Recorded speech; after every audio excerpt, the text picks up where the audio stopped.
Hello, everyone, and welcome back to Onward Podcast. We're back with a absolutely critical episode today, I feel. And so I'm going to bring her up. Lisa, welcome to the show. How are you today? I'm great. I'm very happy to have this platform with you to tell the world about what's happening in Canada with respect to Bill C-293, and so that they can look at this bill and search the provisions and maybe find it in their own bill lineup. Because until I looked at it, I didn't know really how horrific it was. For people who do not know you, can you give us a lightning fast introduction into your background and what you do, so that people get a better sense of who you are? I'm glad to. I've been a lawyer now for 24 years, and that's in Canada. In Ontario, I have a Bachelor of Science with a minor in chemistry. And I have an LLM, Master's of Law as well, in conflicts of interest. And I did the first SARS case. I represented the family of Nelia La Rosa, the first nurse who died of SARS. So I've been following this a lot. I would say that the trucker movement actually woke me up. And okay. Interesting. Yeah, it did. When I went to look at this bill, Bill 293, and I don't know if you can share screen. Yeah, let's do it.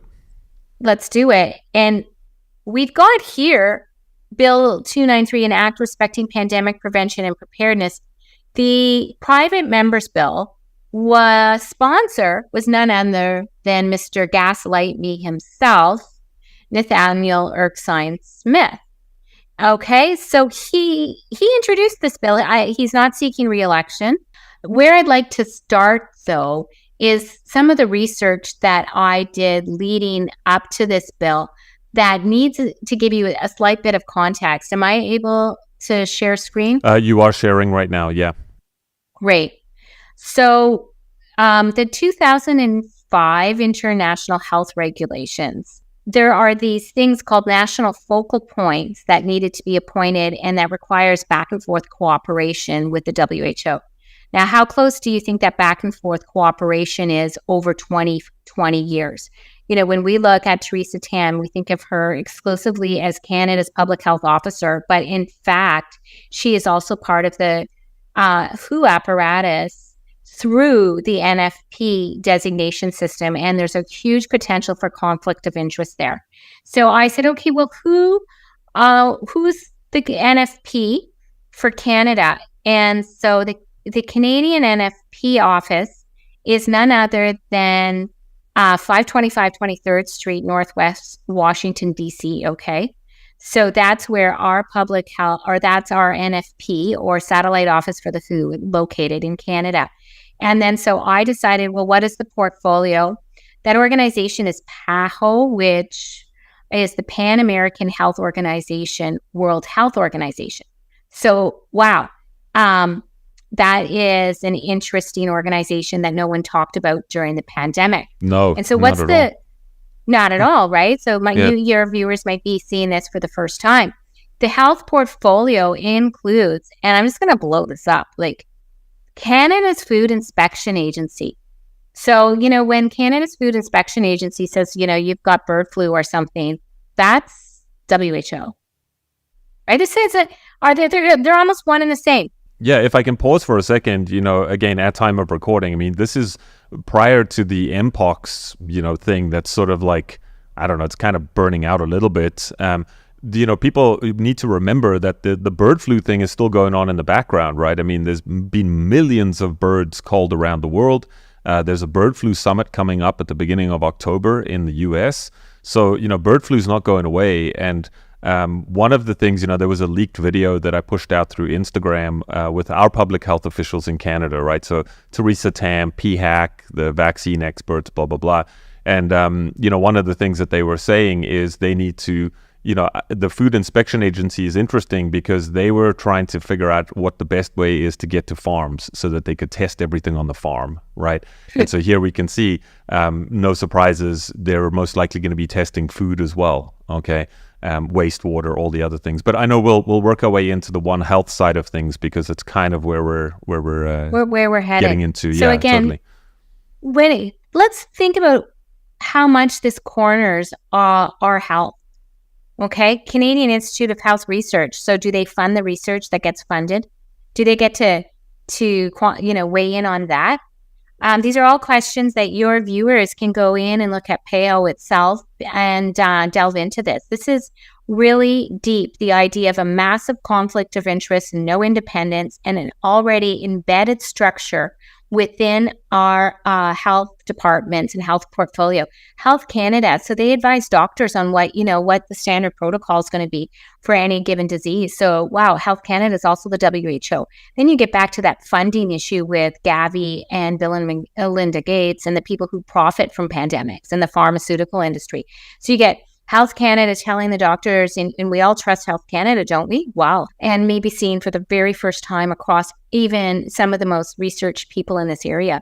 The Patented Medicines Prices Review Board, now, how much do they have to say about our contracts? So is it a contract with with the same organization? So, the idea that the people negotiating this are part of the WHO, funded by Gavi, this massive conflict of interest that's here. And then we get to the Public Health Agency of Canada.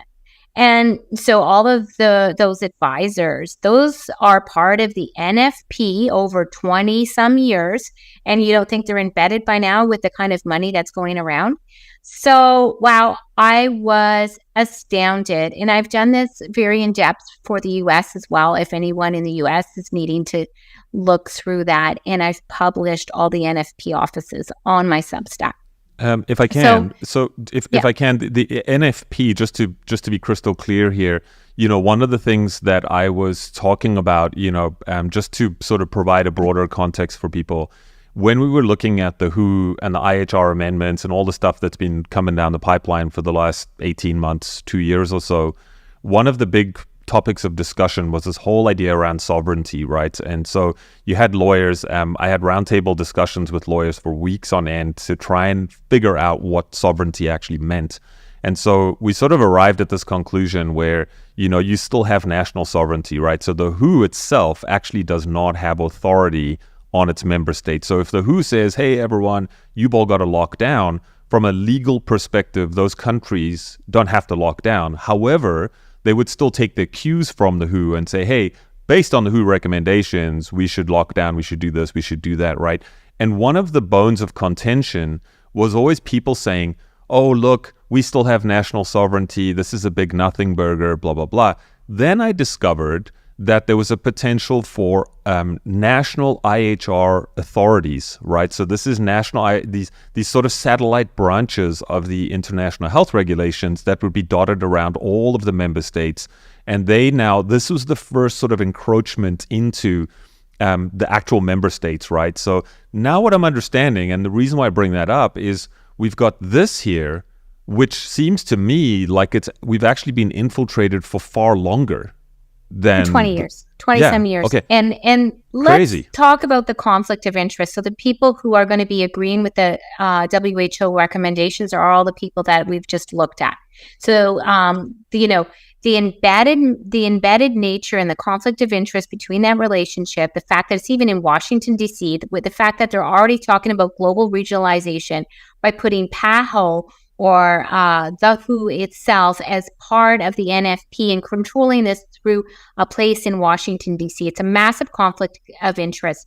And to anyone out there who wants to talk about sovereignty, if they're placing your employees in your government and controlling the policies of your government, that's an attack on sovereignty, right? They don't need to have guns to your head. Okay, if they are taxing you, right? Remember the Boston Tea Party was taxes without representation. If they are able to, through their contracts, have egregious contracts where they also can say, we're going to have a command economy. We're going to tell you what you have to invest in. We're going to tell you what where you have to send your money. We're going to tell you for global health equity, you're going to do this. We're going to tell you for environmental reasons, you're going to do this. If they get to dictate all of that, that's already an attack on sovereignty. So taxes without representation, that's the entire way to analyze the whole WHO UN infrastructure, and telling you as a citizen that you have to shut up, That's a massive attack on sovereignty because only the state is supposed to be your guarantee of that. So as they try to suspend you from your rights as a citizen, it's an attack on sovereignty.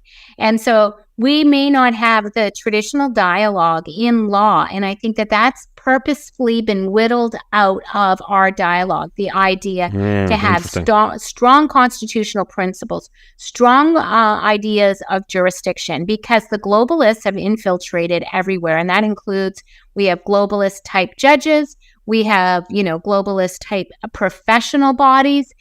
So, is there an attack on sovereignty? The first thing I want you to look at in the preamble is that this is a One Health approach. And I'm just going to highlight it for everybody.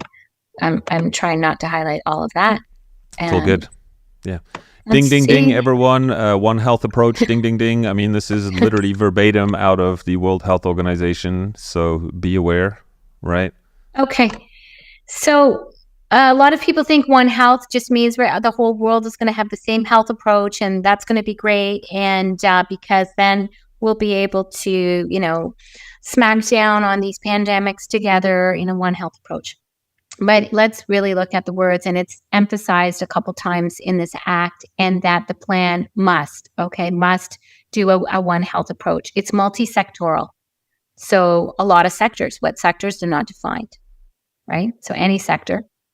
Multidisciplinary, so all disciplines, any disciplines, also not defined, right? There's no definition section in the bill, and that's harmful because every word that you look at here has an interpretation that you're nudged to think is narrow but is broad. It's almost like it was written by an AI communist bot. So collaborative approach, that means you have to collaborate with different departments, and they actually enumerate that as well. And then this is the funny part, because I don't know if anybody knows what focus means, but that focuses on human, animal, plant, ecosystem health. So all of everything under the sun, in God's green earth, and our relationship with it. And then our welfare interface. And that's really defined as your relationship with your government, right? Or your relationship with your NGO. So it has to focus on all that. And all of that, they believe, all the sectors, all the disciplines, always collaborating, is central to preventing the risk of future pandemics. And, we're not talking about pandemics defined. We're not talking about immediacy, right? It's future. And we're talking about only a risk, not a material risk, not an immediate risk, risk is not defined. So first of all, we've got a problem in terms of how broad the grant of power is and what it gets to do by mere fact that it requires collaboration, multidisciplinary, and multisectoral. So it's a massive grant of power immediately, and they're going to revisit this. And then the approach requires sustained collaboration. Okay, so all the time, sustained, right? Sustained collaboration. There's your surveillance right there, Right? Yeah. But among various ministries and all levels of governments and Indigenous communities. So they get to infiltrate your Indigenous communities, right? And define what happens over there. Every level of government, so your municipal, your provincial, and your federal, all of them, and various ministries. So again, they don't define where they're going, but they get to do everything. And all of that is central. And you'll see again that the plan must do that. It's a requirement that it do that. And then just following up with that great thought is that was a context without this bill. All of what we experienced, they think that they want to do more. This is the ratcheting. So what we experienced was without this grant of power. And so this, you'll see that there is nothing that the Canadian government does now that isn't wholesale provided for in this bill. So it's a transfer of power. Yeah. Okay. I have to ask this because I think this is really, really critical. If they could do this before without this bill, which could become law, what does it mean now once this does become law? What does that mean for the dissenters? What does that mean for someone, the business owners who want to stay open and so forth, if and when this becomes law? This bill will be a ratcheting of control. It will involve expropriation of properties, and it will involve perpetual control. Okay, so Crazy. what you're seeing is that the dissenters are going to be everybody, but they think they're going to have the roots to our dissent closed down through this bill as well.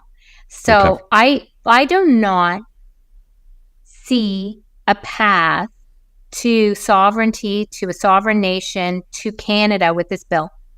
That's how important it is. And I don't know if anybody else is appreciating this in the media or elsewhere. So I really, really appreciate your audience, Brett, to share it and share, this video. The purpose of the act is to prevent the risk of, can you see this? Prevent the risk of, okay, what risk? How meaningful of a risk? How material of a risk? Is a PCR test proof of a pandemic? And therefore, is that what we're preventing? Who's in charge of that? For future pandemics, and to promote transparency and accountability in relation to the government of Canada's efforts to do so. Here they're telling us they're doing an entire wholesale coup for government. There you go. We're transparent. And so who's doing this? Who drafts the plan? Pandemic, who does it? The Minister of Health.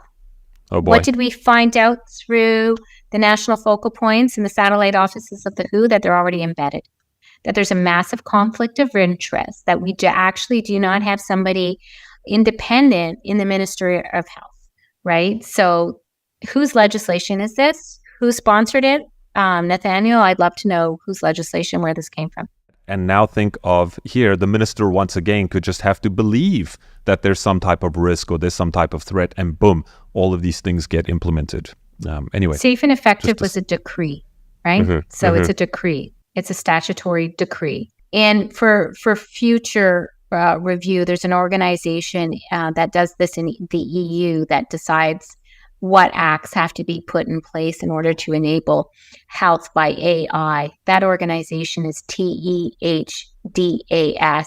That organization scrambles to deaths. And their definition of health is 9 sectoral data spaces. So, you think health is whether or not you're breathing and have a healthy appetite and, can go for a run or something. Well, health means something that is just data for AI to crunch. And how vast this is and where we're headed, you understand that the doctors lining up behind the Ministry of Health with this massive conflict of interest, they don't have to be around at scale for AI health, because in AI health, there's no face-to-face healthcare. The pandemic prevention and preparedness plan must, I want you to consider the word must. Okay. So they have to do a summary of mitigation strategies. Okay. So they have to mitigate something for a risk of something that could, right, in order to prevent the risk,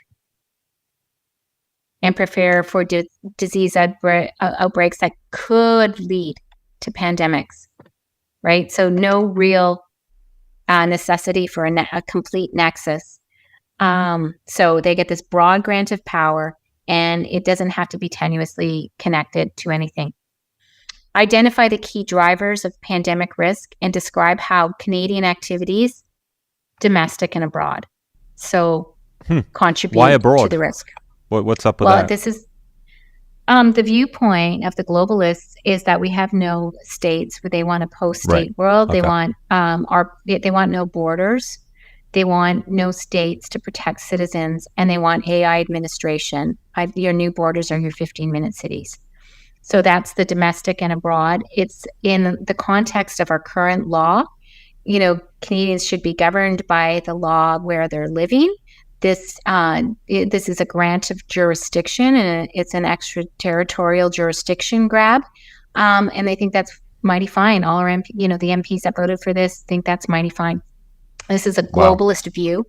But let's go back to this one word, because every single clause has so many possibilities in terms of what that sentence could mean. And if you learn to read them, you got to investigate all their words. So the key drivers, I thought, okay, well, I'll just put that into Google and find out what the key drivers of pandemic risk are. And I just pulled up the first article. I got a whole bunch of similar type articles. And I'm going to share this to you. It's the Harvard T.H. Chan School of Public Health.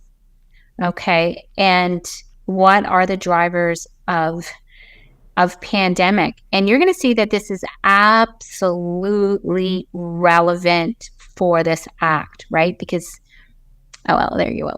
So we don't have direct evidence that climate change is influencing the spread of COVID-19, but we do know that climate change alters how we relate to other species on Earth, and that matters to our health and risk for infection. Go back Holy to that smokes. language. Wow. Any risk, right?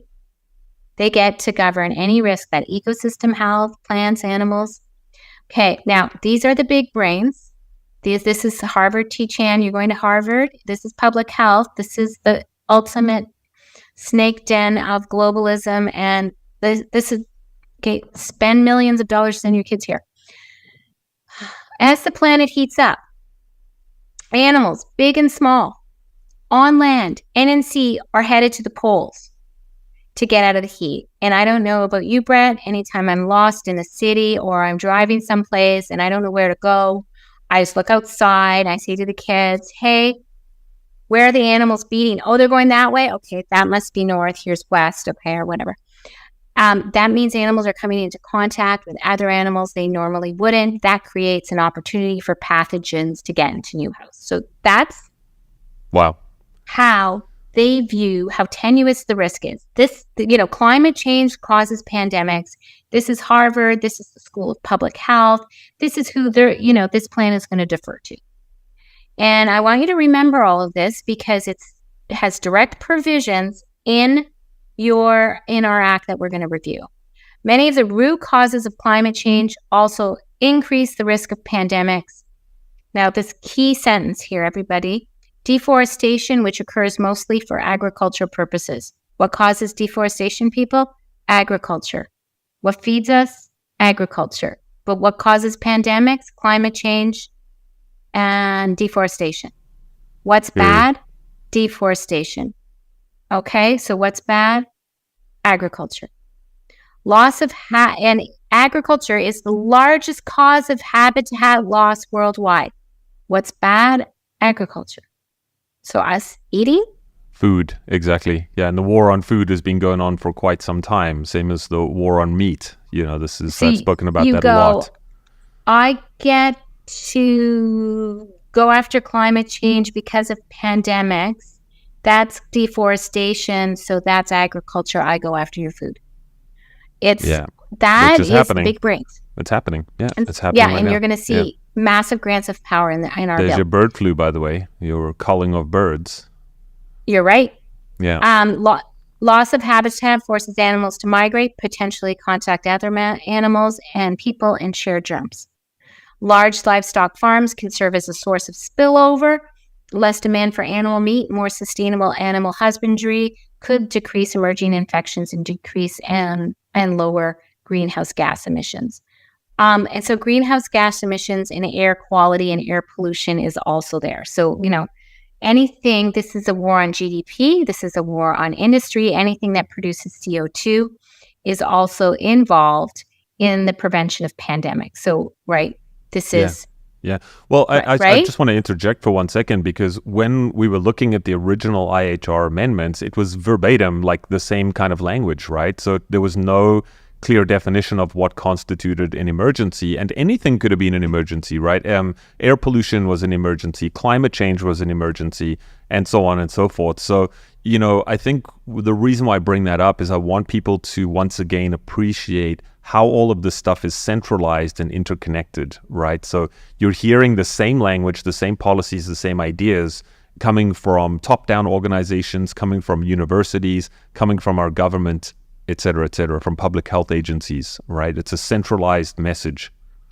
It's a bankrupt view of the world.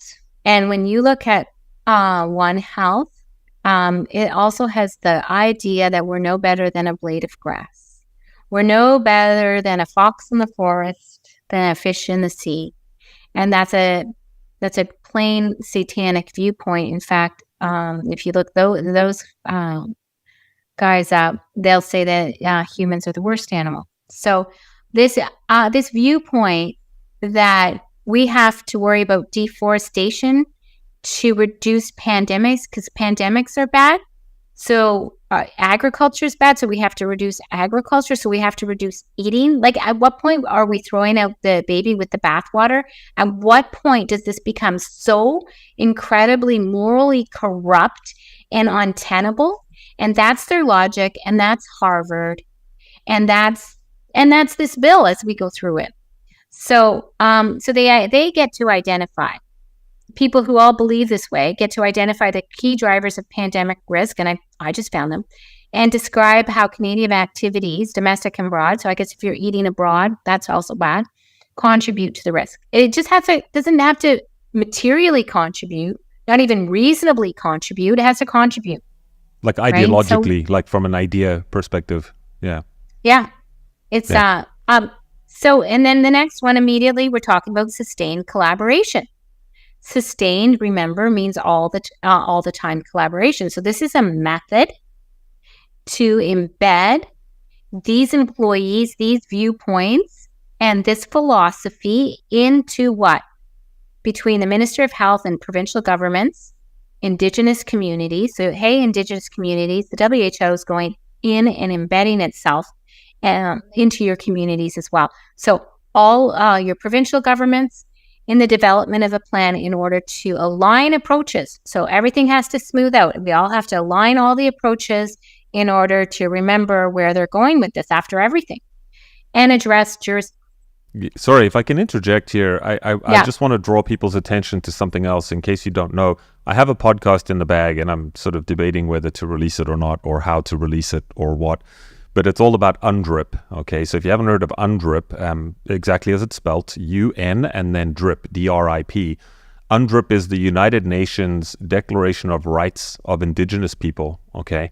And this is something that's being rolled out in Canada right now, in British Columbia, but it's coming everywhere. And I bring it up because what this is essentially, in a nutshell, and I might botch the exact phrasing here, it's essentially saying, hey, Indigenous people, where there's no definition of an Indigenous person either, by the way, we want to give you back your land, okay? So you know how there's land acknowledgements going on, right? So we want to give you back your land, and then what we're going to do is, as the government, we're actually going to co-manage that land with the Indigenous people, right? So now you own it, the Indigenous people own everything, right? So you have your land back, you've got the birds and the trees and all this sort of stuff, and we, the government, the benevolent government, we're going to be there to now co-manage this all with you. So I just want to, we don't need to bang on too much more about that, but I just want to draw people's attention to UNDRIP and encourage you to go and just look that up in the context of what we're talking about. Yeah, anyway. Right. I don't think they care about our Indigenous population. They don't have clean water yet. They're the first persons to get the vax, right? They're marginalized. So they get the vax first. So no, they're going to use the definition of, because they define whatever it is. So Indigenous person is, heretofore going to be, I suppose, a globalist. And that's just communism right now with the state grabbing, but it's going to be a globalist grab for land.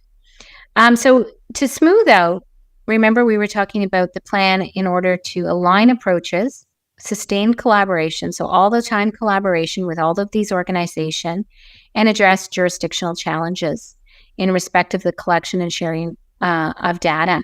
So what are jurisdictional challenges that we can, just think about and envision right here? So how about the court's jurisdiction over legislative and the executive branch? How about the jurisdiction of Canadians to be sovereign and free from the governance by NGOs, with, taxation without representation? How about the jurisdictional challenges premiers might make between the provinces and the federal government to say that this is a grab over our essential health ministries and over our resources, which are granted to the provinces, right? So this is an anticipatory requirement to get into those organizations and to deny those jurisdictional challenges from being made. It's an embedding of these organizations with sustained collaboration to smooth out jurisdictional issues. So then we had, remember that extraterritorial jurisdiction issue about this is going to be for Canadians here and abroad. That aligns with the viewpoint that professional bodies are taking complainants from, for Jordan Peterson from, someplace else, not even in Canada, because they don't like what he had to say. From the online space, basically, right? Which could be the metaverse in the future. Who knows? Anyway, I got to, just for the last section there, respect to the collection and sharing of data. I think that is absolutely critical as well, because here, this is your surveillance piece, right? This is the contact tracing piece. This is testing of the wastewater. This is all of these things that now could very well tie into the sort of digital ID and the central, control point. There's more specific stuff to that, but the collection and sharing of data, collection is not defined, sharing is not defined, and data is not defined. So data, we think of data points like that, but since this is plant, animal, health, welfare interface, it's everything that the province has authority over. It is every interface with your government. That data is anything. It's everything. It's not defined. There's no definition section. So this is an overly broad grant of power. It's extremely excessive. So then provide for training programs, including collaborative activities. So including is always not limited to. So they're always saying training programs. So that's anything with other levels of government and Indigenous communities, or going into your communities. And I want the Indigenous to our natives to push back. I want them to say, well, I'm not going to be infiltrated. And, they have the potential to do that. And I want our provinces and our premiers to go to court and have this bill strike, or I want MPs to go and just strike it, and relevant agencies. And then let's talk about training programs, because I looked at the plan in New Zealand, and it allows for training of the police. And so the police can assist the chief medical officer of health. So New Zealand published their pandemic plan. So presumably they've put through this legislation already, and then on a dime they published that plan. And the police can assist with force if necessary, the quarantining of people. Okay, so is that your children? Is that your mom? Is that your girlfriend? Is that your boyfriend? Is that your lover? Is it someone you care about? Is it someone in your community? Is your boss? Your pet? Animals. It says persons, animals, right? So is that herds, food? Is that your pets? Okay, this one's weird. Places. So is that the town, the whole town? Your farm. Right? They get that whole town. How do you get into the city? Well, they just quarantined your town's not safe. They can, right? Because it causes climate change. Yeah. Also vessels, right? So vehicles, vessels. Could be ships, could be airplanes. Could be anything, quarantining your car, taking it from you, okay? And things. So what isn't covered in that? And then the chief medical officer of health can be assisted by the police, right? Using force if necessary to, while you're quarantined, provide to you a preventative medicine. So, they're taking you because presumably you're sick, but then they want to give you the preventative medicine. It just is what it is. It's just horrific. It just is what it is. It's horrific. It doesn't have to make sense. They nudge you to think that this is good, and you got to read the fact that nothing is limited, that it's a huge grant of power. At no point did they append what the plan might look like. So it's clearly one OECD country does this. The next OECD country can do this. Canada, if you don't stop this, this is going around the world. So Canada, buck up and think about people around the world. Think about the people you love. And you know what? Harden up to the times we're in. Stop thinking that it's just going to go back to normal without your effort and that sticking your head in the sand is good. You can't grow a neck long enough. Buck up, Canada. Ensure the standards and guidelines to pertain to prevention and response to pandemic risk are aligned with the approach described in paragraph. Okay, so standards, guidelines, everything. The 3A, we'll go back to that. That's your One Health approach. Right. That's your multi-sectoral. That's every department. That's every sector, every discipline, every possible imaginary grant of power. So it has to do that. Okay, then describe the state of research in relation to preventing and responding to infectious disease that could, right? It's all those animals beaten north. Right? That could. It's all those animals beaten north. It's that deforestation. It's the fact that farmers are doing agriculture. That's the problem, right? I took you to the state of research that just the first most relevant state of research that I could find. And by the way, it says air pollution, which they define as CO2. So then that's every part of our industry. This is a war on GDP. This is a war on the economy. So if I want to bring in people who were normally not in dissent, you are in dissent because you just wanted to plug away at your job, earn money. This is Canada, right? Everything that we see, it's not an accident. It's not an accident. What we're looking at is not an accident. The observed result is the intended result.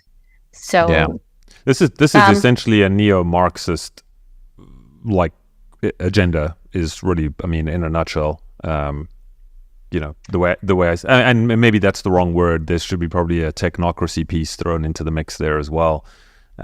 Just because of where we're at these days, I think people look at these types of things like Marxism, communism, etc., and we sort of think of the old days, 100 years ago. But now we have technology, times have changed, and I think that we're sort of going to be looking at a 3.0 version of that, which has a technocratic piece to it, et cetera, et cetera. Anyway, and I only say that because when it's interesting to think about things like GDP, the economy, production, and stuff like that in the context of this One Health approach, right? Most people wouldn't piece those things together. Let's put it that way. Oh, yeah, maybe. They think fascism is on the right. Fascism is embedded in globalism. This is also fascism, and this is a way to collect us. And it is not enough to say that this is neo-Marxist. It is not enough at all. Provide for the establishment and interlinking surveillance systems. Okay. Inside and outside of Canada. So we're surveilled all the time already with the bills that have come into force in Canada. And this is another layer of surveillance that they get to establish and link. Okay. And for infectious disease in Canada and for the infectious disease of concern outside of Canada. So that's a broad grant of power. And where does it go and how is it limited? Not really. It's not really limited. Support local public health. This is how local public health has never been ours, in my opinion, right? In Toronto, local public health decided that it would be a great idea to push forth a decriminalizing of all hard drugs like heroin and meth and cocaine and just disgusting stuff that is highly addictive, that has a direct mortality rate to it, associated to it, and to not have a limit in terms of how much you could carry. Therefore, you could traffic under that decriminalization. And furthermore, unlike BC, this is another distinguishing factor, that there would be no lower age limit for carrying these drugs or doing these drugs. So there would be no ways to get them out of your schools. So there'd be no way to say, he's trafficking in meth. There'd be no way to stop people from doing meth at school. So that's what your local public health in Toronto decided to push forth. And so, if meth, as long as it's not, adulterated with, other drugs, it's safe, right? By decree, it's safe. I want you to think about public health as a depopulator, because there's nothing but a depopulation agenda would ever think that giving hard drugs at will to children is anything that a society would want for itself. Okay, so support local public health. What is public health? You remember what public health is. You remember. Identify preparedness strategies for public health services across Canada, including in respect of protection of vulnerable and marginalized populations. And I have 2 points on that one. Under the guise of protecting marginalized populations, we shut down the entire economy, right? That was purposeful. We shut down the entire economy. We saw small businesses fail. We saw lots of tragedies as a result of the isolation. We saw lots of decrease in mental health. Every day, make yourself mentally strong. Every day, give thanks. Every day, praise the Lord is my viewpoint, because every day that gives you the strength to push back. And then the protection of vulnerable population. I've seen these studies that suggest that the rainbow is affected by climate change worse, right? Or the rainbow is affected by, coronavirus worse. And who is bad for the rainbow? Well, religious communities are bad. So where can this possibly go? Where can this lead? It's not defined. And we're nudged here to think the protection of vulnerable and marginalized populations is a good idea. And I would say under normal circumstances, it is. But then they should take the time to, constrain that to scenarios. And we saw how it was utilized before, so we know it's not going to be constrained. Working conditions of essential workers across all sectors. They don't define an essential worker. So you're nudged to think, oh, well, that's important because essential workers are important, right? It's a nudging way to write. And so, but what we then see is instead it gives power over all working conditions. So is that work from home, work in a 15-minute scenario, because then you're not driving that car that causes climate change, that causes deforestation, that causes pandemics. So all your working conditions, so this is a wholesale grab over, the working relationship. Again, that's an Marxist, of course, and across all sectors. Okay. So by putting the word essential workers, you are nudged to think that this is a narrow provision, but this is all sectors and all working conditions, right? So they get to own that, and they haven't defined what's essential worker. So if I just how I read the rest of this bill, I certainly don't trust them on that provision either. Now this one's creepy. Okay, availability and management of relevant stockpiles. Okay, so then they put, this is the nudging part, including testing equipment of personal protective equipment. So when a MP is reading this, they're going, oh, stockpiles. Oh, yeah, we ran out of masks. That's bad. Good. We've got to do this, right? And so they jump over the joining word, which is including, which means not limited to. And so let's talk about this right here. They get to manage relevant stockpiles. Relevance not defined. Stockpiles is not defined. So is that your food? It could be anything. This is a total command economy. Okay. Wow. So it's management, but then availability. Guess what? Availability does not mean make available.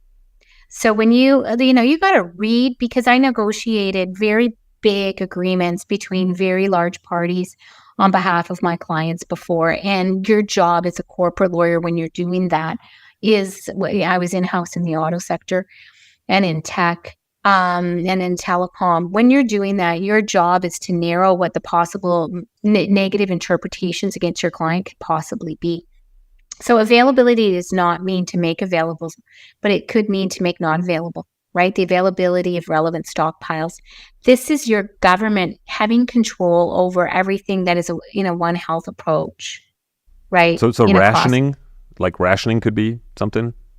Well, it could be taking away your energy. It could be taking away your food. It could be taking away anything.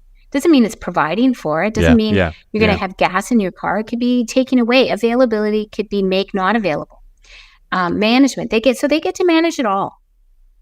right? And again, they haven't said what the stockpiles are. They haven't defined it, and they haven't said what's relevant. They get to define that, and then they nudge you that it's about personal protective equipment. Okay, this is another creepy one. Surge capacity of human resources, okay? Required for testing and contact tracing of persons.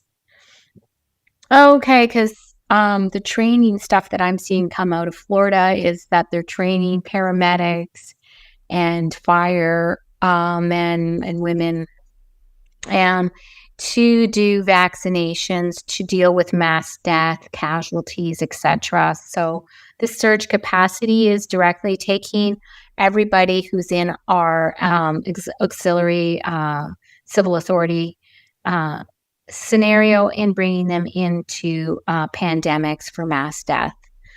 And then on an aside, because they get to train agencies, I think, where was that? They get to do the training. The National Defense Act was changed by Trudeau and Blair to include that the Army could be used for civil authority in Canada.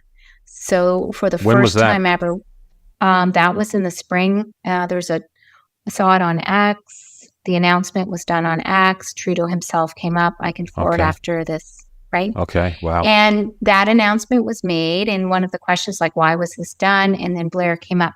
So civil authority, the Army can be used against Canadian citizens for the first time ever. I'm asking MPs to cross the floor. I'm asking them to read the writing on the wall and stop, being in denial on every phase of what this could look like for Canadians. So the Army used for civil authority, and we see in New Zealand, their plan saying that their civil authority, like police, can use mass quarantining of people, places, vessels, things. And then the CBC covered an article. I said to myself, I'd just seen that in California, they were using instant immigrants for the police. I thought, well, imagine putting civil authority in Canada in the Army and using instant immigrants to fill those positions. So, of course, I found a CBC article where Blair was bemoaning the fact that he couldn't get instant immigrants or people that were not citizens in the Army fast enough, and that it was taking up to 2 years. And by then, maybe they'd found other jobs. And the reason it was taking up to 2 years was for all the checks that needed to take place. Imagine letting in somebody into your country where you don't have those checks in places that would know and make it so that whether they're safe in the country. So then I thought to myself, where could this go? Where could this go?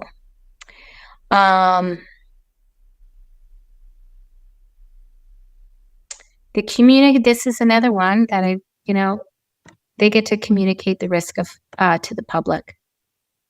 Okay. So the communication of risk to the public, this is a censorship provision. Again, they tell us what the risk is. They get to define that risk. They say it's, animals running north is climate change, and that's why pandemics, and that's why deforestation, that's why we get your land. They get to communicate the risk, not other doctors. So what this essentially is an anointment of certain individuals and only those individuals have the necessary capacity to use their brains, and everybody else has no capacity to use their brains or analyze data or be competent in this scenario. Well, excuse me, and you can screw you and the white horse you're trying to ride in on. No, communication of risk to the public on this broad sector of possible tiny little bit of contribute to the risk of pandemic. That is your censorship provision. That's your doctor saying that's not safe, that's not effective, that's not or for climate change, that's not consensus. We don't have a consensus. Provide for measures including training to increase the ability of healthcare workers in a range of settings to manage sudden unexpected increase in patient volume. Yeah, so they're going to start training people, to anticipate a bunch of death. Now, when I say it's going after your GDP, here's the Ministry of Industries involved. Okay, and so here's about the manufacturing capacity with respect to any product relevant to pandemic preparedness. And again, the nudging is that's vaccines, testing equipment, because it says including, but it's not. Excuse me. It's any product relevant to pandemic preparedness. And so if a pandemic's being caused by climate change, is that your EVs? I have no idea where it could go because it's too broad. And there's your communications capacity and infrastructure for electronic platforms. So they're getting information and they can put it in the plan. And that will include communications capacity, infrastructure for electronic platforms, tools. And this is where I think, including electronic applications, I think this is your vaccine passport here. But this is beforehand a massive grant of power in terms of our communications infrastructure, right? So that's the internet, but other things like maybe biometrics. Okay. Yeah, and I think for people who have not listened to it yet, go and listen to my podcast that I did with law professor Bruce Pardy. That has a lot. It's all about Canada's basically Online Harms Act, hate speech bill, etc. And one of the things that we spoke about in that podcast was the third of the three sort of acts or bills, if you want. The first one was the Online Streaming Act. The second one was the Online Harms Act. And the third one is going to be all about combating misinformation, disinformation, etc. And again, if we look at it through this lens, you basically have them controlling the full narrative control, full censorship of anything that's deemed misinformation or disinformation or goes counter narrative will be squashed completely and look at the UK. And you will basically be, essentially prosecuted for that. Right now, that's not the case in Canada, unless you're inciting violence. Anyway, that's the way that I see this as a non-lawyer when we're talking about this I'm point. a fan of Bruce Pardy for sure. And, but it's also your infrastructure for electronic platforms. That's your smart city. Yeah. Okay. Right. And it's things beyond that we're not thinking because we don't have the education. When I look at the totalitarian bar and I look at that means the lawyers that are working for this agenda, they've been working for decades, and there's a whole teams of them in every country. There's teams and teams. They're probably the best paid lawyers out there. And every bar in law has both sides. So you have employment employer lawyers for employment law, and you have the employee lawyers, or you have criminal defense, you have prosecution, and you can go through all insurance. You can go through areas of the law, and what you find is you've got both sides. There's a handful of lawyers in each country that are almost butting up against the totalitarian bar. And, Bruce Pardy would definitely be one of them. I might be classified as one of them. And, we're not on par in terms of what's going on and the ability to voice and analyze this. And so the deep state's definitely, the deep administrative state has definitely had its legal professors, its lawyers putting through all of this agenda for years. And it's only lawyers accidentally coming into this space. Either maybe they're an employment specialist, or and they get someone fired for a mandate, or they're insurance. They do plaintiff work in the insurance industry, and they have an injured person, and they're trying to wrestle this down, or they do privacy law, and they're seeing some kind of thing. So we have right now lawyers stumbling into this area. But I'd like to say that this area is massive. Okay, so not only the Minister of Industry getting our electronic platforms and our smart cities and whatever else, and to be able to put that in the plan, who else are we coordinating with? The Ministry of Agriculture, okay? And so what is the Ministry of Agri-Food and Agriculture doing? Reducing the risk posed by antimicrobial resistance. And I'd like to say that that's a nudging area where you think, okay, well, that's relevant because you want to have your medicines in terms of antibiotics. But how do you reduce a risk? You eliminate the animal. It doesn't really say, right? It's a nudging thing. Where do we go the next? Regulate commercial activities. They're going to start regulating commercial activities that contribute to pandemic risk, including industrial animal agriculture. So they're clearly going after our meat. They're going after our food in this. And that contributes to pandemic risk. Why? I showed you. Harvard Chan says the animals are running north to the poles. I mean, you just look outside. They're just running all the time. Promote commercial activities that can help reduce pandemic risk, including the production of alternative proteins. So Strange. they're being specific. They're saying you reduce pandemics, and we get to regulate that by you eating bugs, by you eating goo meat, by you eating the stuff that they print up. That is right there. It's not equivocal. It's right there. They're being clear. They have tied your food consumption, your agricultural activities to reduction of pandemics, and they're going for it. And who's asleep at the switch? Hopefully nobody reading this. And they actually, regardless of right, left, or whatever it is, that you start leaning in to what kind of vision they have for us. Phase out commercial activities that disproportionately and just contribute to pandemic risk. Pandemic not defined risk, including activities that involve high risk species. So, your chicken is a high risk species for bird flu. Your cows produce methane. That's a high risk species. At any point in time, a human is a high risk species, right? That's their view in terms of environmentalism. Then we get to the Ministry of Environment. And remember that deforestation causes climate change, causes then pandemics. Well, here, what do they get to do? A summary of changes in land use in Canada. Okay, so this is your expropriation here. Wow. Including in relation to disturbed habitats. How do we disturb our habitats? Right? Living in rural communities, having a cottage, living on the outskirts of town that could contribute to pandemic risk, right? Such as deforestation, right? That's Q for agriculture. So you're farming, you have a farm of sorts. Encroachment on wildlife habitats. Okay, so you're running into wildlife. Packing people into cities, that doesn't contribute.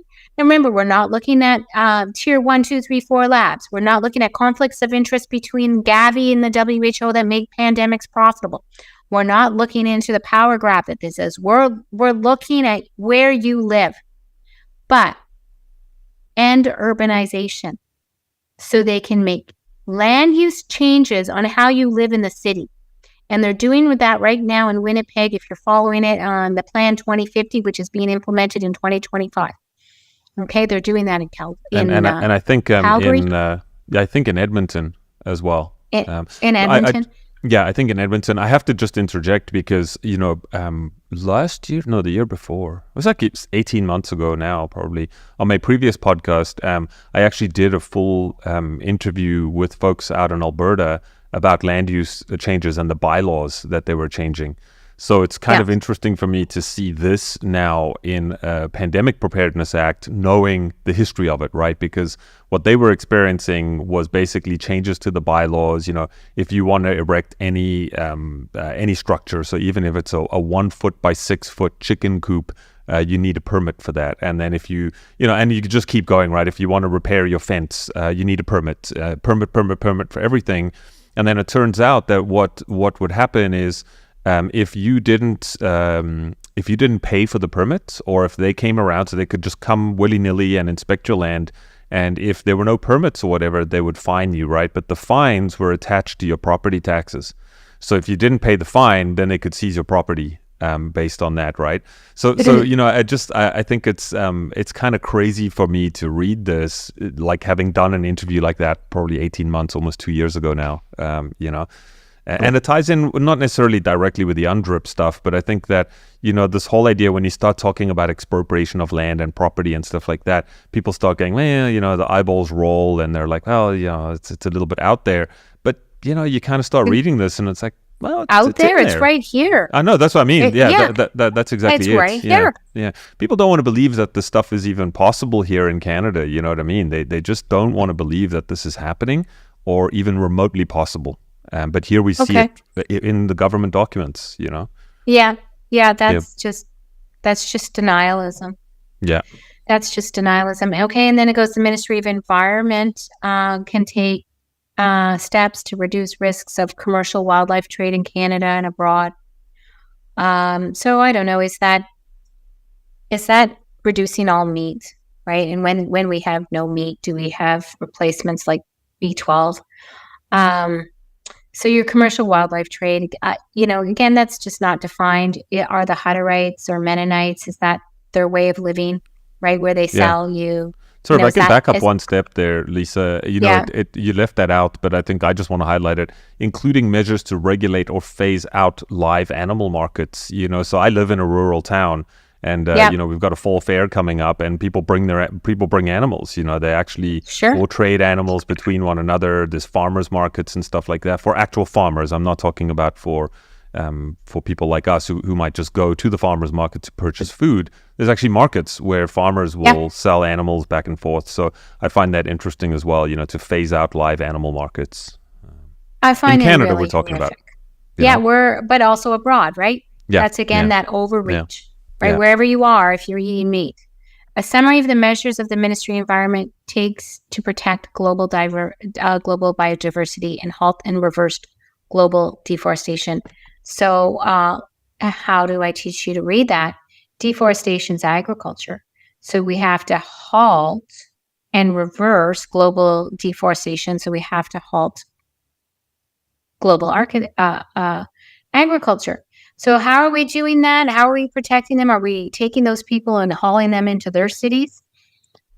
Like, how are we doing that as Canadians? Like, this is, again, a global overreach. And you got to read deforestation as agriculture. So we got to halt that. Got to halt global agriculture. There's your lab-grown meat. There's your vertical indoor farms, genetic modification, patents, et cetera. Anyway, that's my wheelhouse, Yeah, and there's your huge overreach of territorial jurisdiction. And that also involves a massive print of money. So what that means is a massive, taking whatever wealth you have and diluting it so that it's going to cost like $7,500 to buy a loaf of bread, right? Because how are you going to go about halting all the agricultural around the world? Right? How are you going to ensure biodiversity all around the world? Ask Shane Arden. You got to cut your carbon and nitrogen emissions, right? It's the one way to do it. Yeah. Anyway. And then here again, global health equity. So that's going to be including a massive print of money. It's going to be a massive transfer of wealth. And that's, you're getting less food in this kind of scenario where they control the food. They're controlling where you live and your property in this kind of scenario. And they can do it a little at a time until they've got it all, because that's their whole goal. A little at a time, and we're like frogs and boiling a little at a time. And then it's equitable access to vaccines and testing equipment and treatment. So again, this big spend to go vaccinate the world. Yeah, Canadians have to be in charge of that. Yeah. Does it sound like the WHO? I was just going to say, this is actually verbatim out of the IHR amendments and pandemic treaty. I mean, this is word for word. It's exactly the same thing. So right. Yeah. And it's the Minister of Foreign Affairs, and he's got to. And what is global health equity? Like, what, if someone's starving someplace, we have to starve here.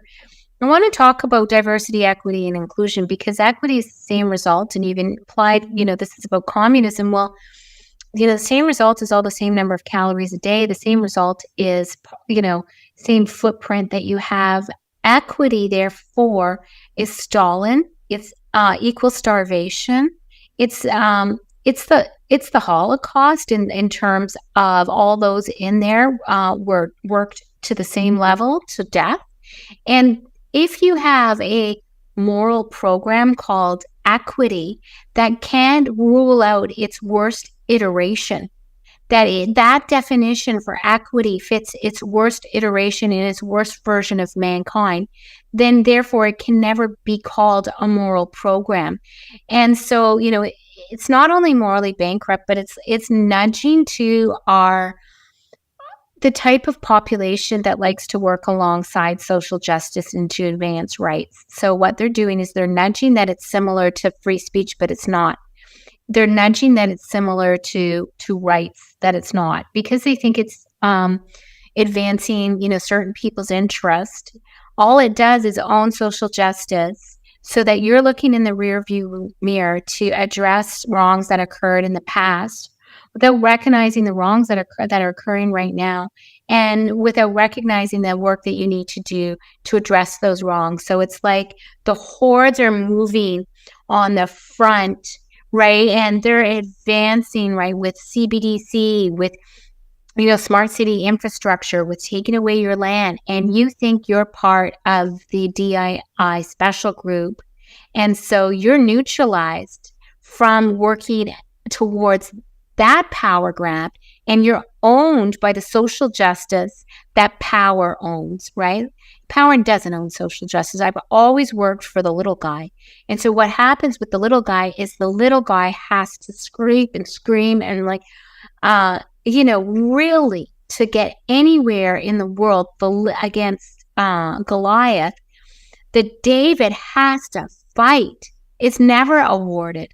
So that's the first cue to me that I'm like, that doesn't look like anything that I've ever looked at when I've fought power, right? Yeah. So DEI goes across every professional body, right? Yeah. And we're seeing that. I mean, I will definitely. This is a topic that I've been researching and reading about and listening about like exhaustively over the last while, is the sort of origins of, understanding what Marxism really is. People throw these words around. What is Marxism? Who was Engels? What is Lenin? What is Stalin? What is the Bolshevik revolution, et cetera, Mao, and so forth. And I tell you what, when every person that I've spoken to, because I do know a lot of people that have fled, communist countries. Yes. Those are the people who actually understand what it looks like, right? The people who live here, right, who've never lived in those countries, have no clue what the signposts and the warning signs actually look like. Those people that have fled those countries, they know exactly what it looks like. And those are the people, when I speak to them, bar none, every single one of them will say to me, holy smokes, all the signs are here. So much so that some of those people are actually considering moving back to the countries that they fled, which is bizarre. I mean, just think about that for a minute. Let that sink in for a hot minute, that there's people that want to leave Canada and go back to the countries that they came from because they are afraid of where we're going here. So make no mistake, as much as the veneer is always painted as altruistic, as philanthropic, as for the benefit of all, and the do good, the go along to get along kind of thing, this is exactly what has happened in all of these cultural revolutions before.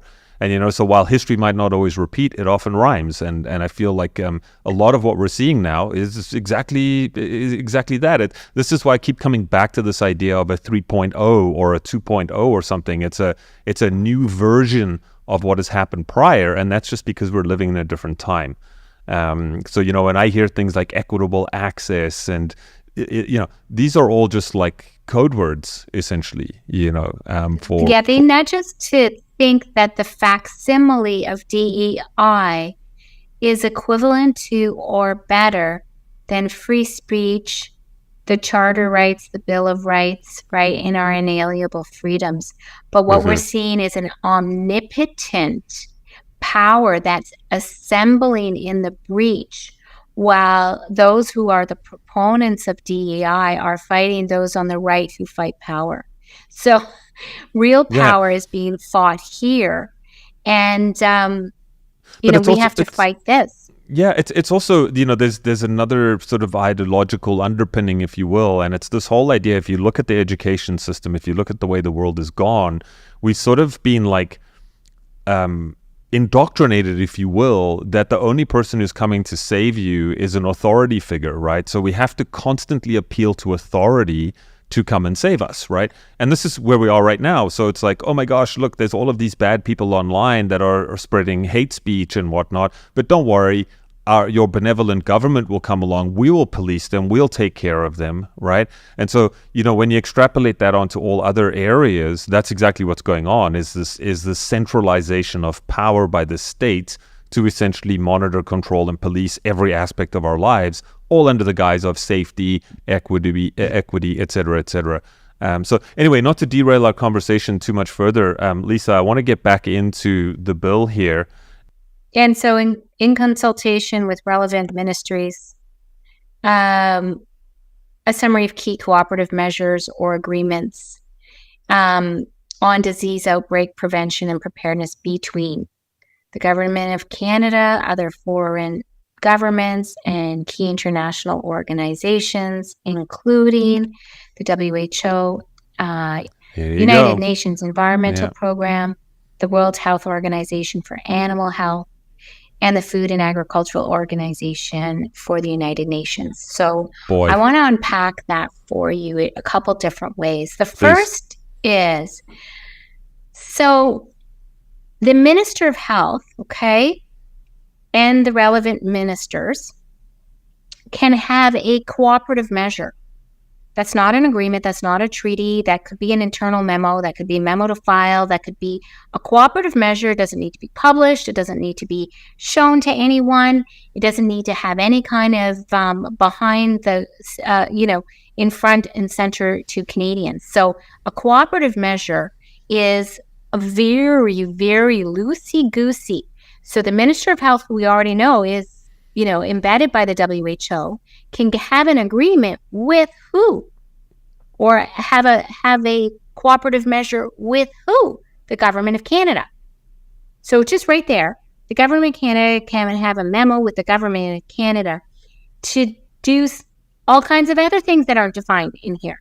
They can have a cooperative measure with other foreign governments. And we don't know about it because it's just a cooperative measure. It could also be an agreement, but it could be anything. And key international organizations, including, so key international, that could be Gavi directly. That could be anyone they invent. They can invent an international organization to have an agreement with, to have a cooperative measure with. It's too broad, including the WHO. So the WHO is essentially having an agreement with the WHO to transfer power in some further way that we don't know. The UNEP, so environment program. So that's the view that unless you're all living in a city, any land outside the city is theirs. And that's the only way to protect biodiversity. It's the only way to protect deforestation. And so we do all these things that are just horrific for mankind on the basis that we're going to prevent a pandemic. It's the dumbest thing that I've ever seen in the world, and I don't stand for it. And then the Food and Agricultural Organization of the United Nations, and I've looked, they don't think we should eat meat. They don't think we should eat dairy. They want to phase all of that out. And so you can have just a memo to file between the Minister of Health who's writing this and all these other things that affect our rights. And so again, not defined, too broad, and the very organizations that globalists run that we're already, should be afraid of because they're just coming for the nation state. That's all they want. They hunger for power. They want a globalist state. So that's horrific. And then we're going to P. This is the Ministry of Transport and the Minister of Public Safety. So are you protesting? I don't know. Emergency preparedness and other relevant ministers. Anything. The routes by which and rates at which pathogens that could lead to pandemics could enter Canada. So is that your car? Is that your food truck? Is that your trains? Is that your planes? Is that your automobiles? And border-related measures, some that could be implemented to reduce that risk. Well, border-related measures, they don't say it's your nation-state border, do they? Right? What's the border that is coming in everywhere and people are in denial? It's the 15-minute city border. That's your border-related measure, right? This is anything that they want it to be. And if they wanted to circumscribe it, they would have. They haven't. So then we get to considerations. And again, this is that 3A. We went back to where it said it has to do this. The plan has to do this. And they separate that. So maybe your busy MP doing tax at the same time as putting it all together, has to do this. When establishing the plan or when providing the required information, the Minister of Health and Minister is referred to in subsection 2 as the case may be. Subsection 2, what was that? Was that every minister and under the sun? Well, certainly is a lot of ministries under a Prevention and Pandemic Act, that's for sure. Right. So what do they get to do? They must use a multi-sectoral approach. So every sector. They must use a multidisciplinary. They must collaborate. They must use the One Health that focuses. Do they know what focus means? Human, animal health, ecosystem health, and welfare interface. That's your government interface again. And take into account the best scientific information. That's what they say is the scientific information. Right. I've told you what that is with respect to how loosey-goosey science now is. And since they communicate all the risk, they just put their experts up. So I want you to think experts are just a bunch of BS paid totalitarians, leading us like the Pied Piper to our deaths. Leverage international expertise. Developed metrics for pandemic prevention and preparedness. So those metrics of reducing CO2 take into account the recommendations made by advisory committees following its review. So who's on those advisory committees? Who knows? And I think for some reason, James didn't think this was in the text. It is in the text. I really don't care who's on that coronavirus committee. I don't care what it actually says. It would never limit any scope of this. So it's a red herring. And I think it, makes us focus or argue on the point of getting that committee. That'll be a polluted committee. And as we've seen, every other provision in here is horrific. So within 2 years, they have to table this plan. Okay. New Zealand has this plan up already. So, yeah. And then they have to publish it. And then the plan must be published. That's the transparency that they publish the plan. And then every 3 years, they get a mandate to do a new plan. So they get it to do so after, we have to address the deforestation with these farmers. Then we're going to address the deforestation with those farmers. And then we have to take the land from those rural communities. And then we're going to shut those small towns. It could be anything in that direction. And if they wanted it to be narrow, it would have been narrowly written. There's no definitions, and everything, is defined elsewhere according to how they want it to be defined. Now, this is the creepy part again, amendment to the Department of Health Act. And it's amended to create Section 4.1, National Coordinator, Pandemic Prevention and Preparedness, for the purpose of coordinating the activities under the Pandemic Prevention and Preparedness Act. The minister shall appoint a National Pandemic Prevention Preparedness Coordinator. So there's our dictator. There's our dictator from among the officials of the Public Health Agency and delegate the coordination of powers, duties, and functions that the minister consider appropriate. Now, before we start talking about the public health doing this, the Minister of Health, which is already, connected to the WHO, and the Public Health of Canada is already connected to the WHO. And we've already seen this massive grant of powers. Well, the powers granted were not sufficient. They now have to delegate to the coordinator, the top dog, the dictator, further powers, duties, and functions that the minister considers appropriate. So again, powers, duties, functions not defined. So when we get defined as a problematic species, because that's their view, what will be appropriate? Who knows? I've got to say that if laws are immoral, there's no moral compulsion to go along with them. That's one thing. But it doesn't mean that we don't have to use every part of our strength and our will, and dig deep, Canadians, to take this down. We've got to expose this everywhere, and we've got to take this down. I mean, this is a coup. What function of Canada is left to be performed by Canadians? How do we as Canadians grapple through this? We cannot. This is all hands on deck moment, and I might add, Brett, I hope you get this up. And right at the beginning, I know that there are people starting with Alberta that are asking to have September 11th, 911 SOS, all hands on deck, globally across Canada and the world, take down the running of our countries by the WHO through the domestication of this, right? So stop Bill 293. Yeah. And well, you know, that's it. I appreciate all of your efforts, and you know, the thing that I appreciate here is our speculations that we had before of who infiltrating our governments, and you know, this is now crystal clear. I don't think there's any there's nothing left for discussion or debate, right? This simply cannot pass. All right, end of conversation. We already saw that over the last 4 years, and this just, as you said, it ratchets everything up, right? The IHR amendments, the pandemic treaty, the WIPO treaty. There's so many different things going on. I wanted to ask you though, so, you know, and I am going to expedite this, just by the way, I have other podcasts ready to go, but this is critical. So this is getting out the door ASAP, probably on an off day, because I want to get it out.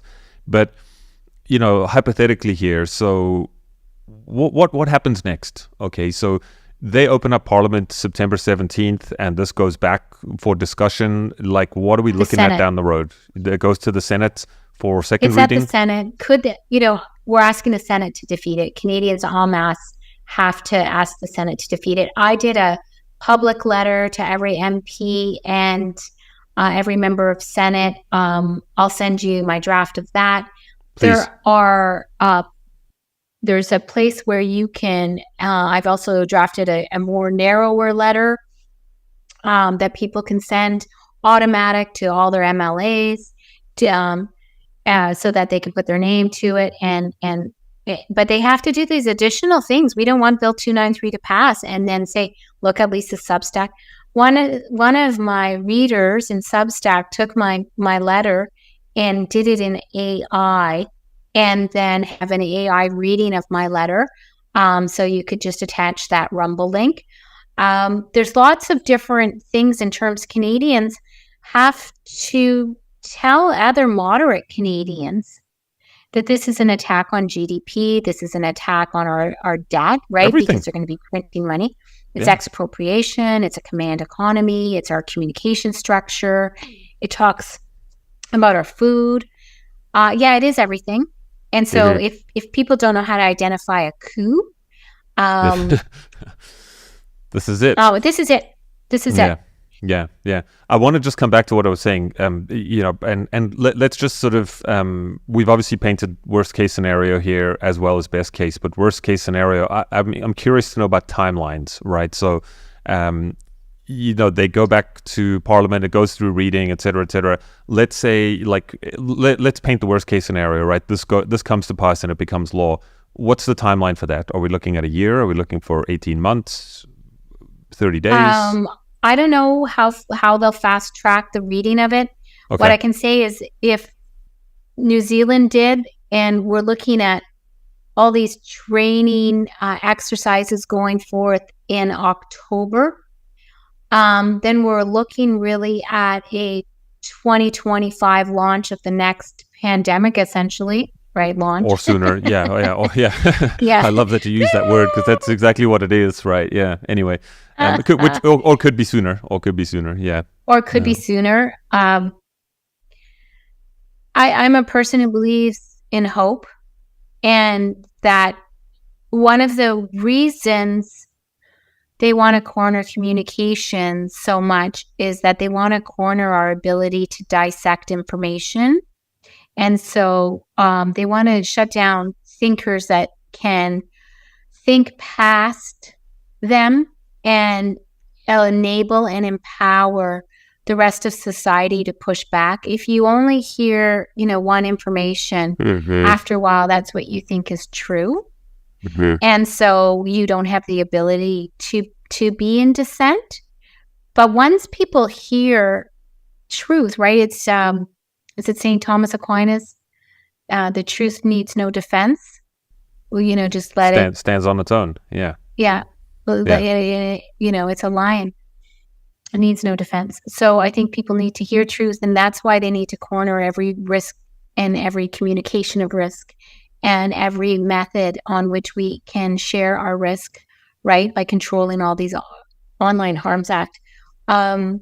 This vision is dystopian.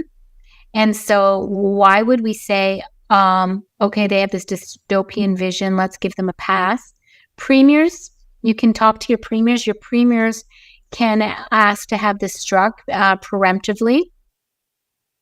I think anybody that has money should go and start hiring criminal lawyers or other lawyers and start brainstorming on how to take this down, right? Class action lawyers, start thinking.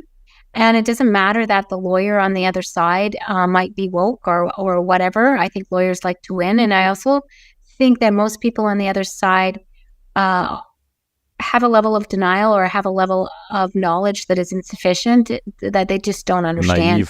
Naive. Yeah. Well, because we've had this long, beautiful run of freedom. We've had this long, beautiful run, and we were the beacon of the world, right? And we've watched under a true attrition. I think people want to think that these elections will save us, but what that does is that's a deferral of our power.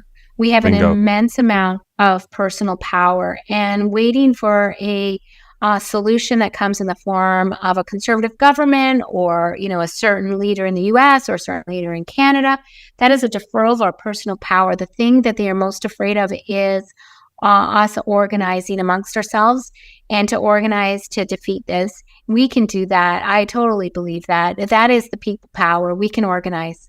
The last thing that I think, is they would not be going after our respect for government so hard if they did not fear the government's capacity as an institution infused with morality to take over an account and ask an accounting of them, or ask a remedy of them, or jail them for treason, right? The reason why they want us to be afraid of our history or dislike it, to dismantle our history or dislike it, is because, in fact, they fear that government.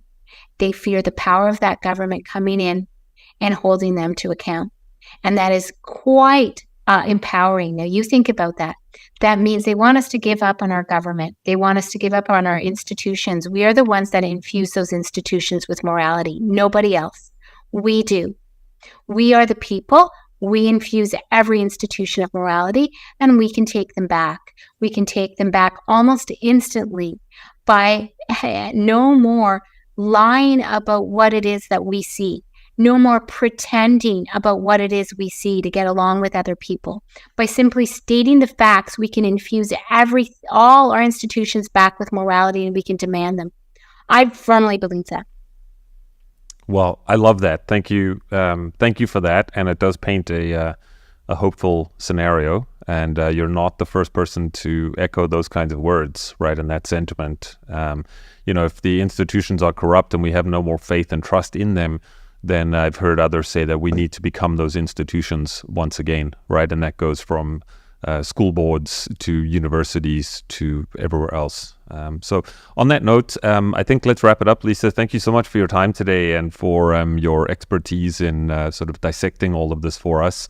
Appreciate all your work. And the best place for people to connect with you is Substack, I'm going to assume? Yeah, lawyerlisa.substack.com. You can support my work. You can become a subscriber, a paid subscriber there. You can send me private messages if you have ideas for podcasts that you want me to be on. And I'm really honored to be alive right now and to contribute in any way to our struggle. Anybody who's alive right now should just be so grateful for that opportunity, because it's a really important historic time. Agreed.